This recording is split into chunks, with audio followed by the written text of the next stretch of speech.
जो प्यार न करे उसे कायर कहते हैं, जो प्यार न करे उसे कायर कहते हैं, और जो प्यार करके छोड़ दे उसे फटा टायर कहते हैं। इसलिए प्यार सच्चा करना चाहिए और जिंदगी भर साथ निभाना चाहिए। और मैं एसडीएम धुरो मानिए उनका भी तहे दिल से अभिनंदन करता हूँ, नमस्ते। और यही कहना है कि तोर मोर जबले माया होगे ना, ये जमाना हकाबर पैरी होगे ना,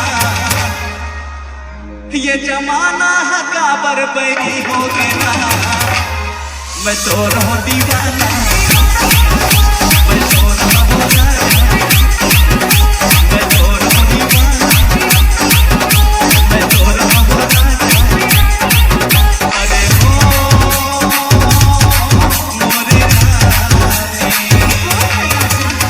और मोरे जबले माया होगे ना,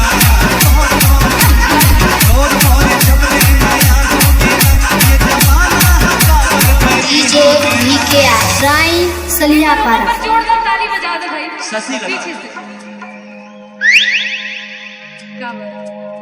मोर जहुरिया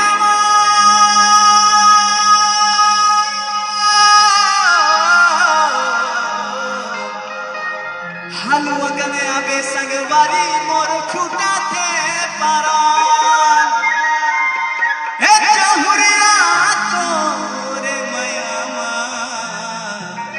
मोला लगे रहे तोरे धिया। ये संगीत हाँ ले हालुआ का तोर मोर शादी के बात ला करत हन। ये मात्र 25 जुलाई तक शादी के लगन है, तोर दाई दादा ला मना ले और हमरो भी डोली ला सजा हो, हाँ समझे?